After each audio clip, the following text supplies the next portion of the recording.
So, you know, when we're used to our digital cameras, you know, our DSLRs, our compacts, our phones, all that sort of stuff, we kind of get used to our cameras automatically metering everything for us, don't we? You know, to get the right exposure.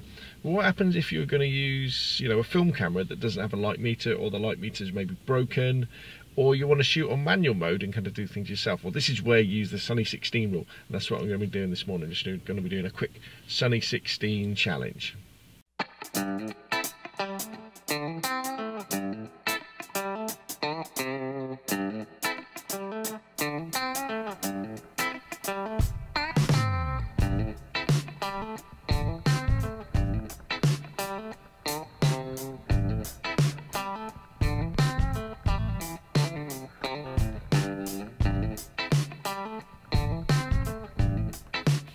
Okay, so I've just been out and about for a few minutes taking some photos, but it is really cold and really windy. A couple of days ago it was beautiful and sunshine. It is sunny, but the wind is really cold. So anyway, so I've jumped back in the car to kind of explain what the Sunny 16 rule is. So the Sunny 16 rule is a rule of thumb that you can use when you haven't got access to a light meter. So maybe using a film camera that doesn't have one, or the light meter's broken, or your handheld light meter's bust, you haven't got an app on your phone, all that sort of stuff. And basically it's dead simple. All you got to do is with a film camera, with your ISO of your film, say using ISO 400 film, what you do is you put that as your shutter speed. So you put it to as near as you can get to a 400th of a second, for example, depending on the camera, depending how close you can get.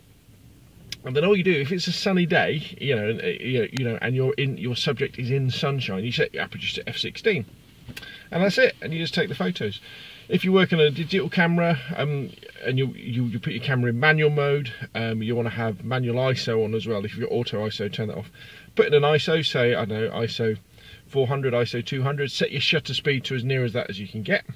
So 200th of a 400th of a second, set your aperture to f16 if your subject's in sunshine, and just snap away, and that will give you good exposures. Now, if the clouds then come over the sun and it becomes a bit more overcast, all you do is you just open up the aperture a little bit. So you go to f11. If it starts to get really overcast, you might go to f8. And then it starts getting sunny again, you put it up to f11 and f16. Generally though, if you're out and about and it's a sunny day, you know, the kind of day when you want to go out and take photographs, you just nip around at f16. Have a go.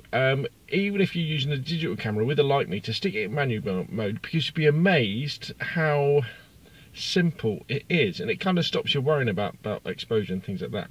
So there we go, Sunny 16 rule, great for film cameras that don't have light meters, the light meters are broken, and great for kind of practicing for kind of getting you into manual mode for digital SLRs, compact system cameras, mirrorless and bridge cameras.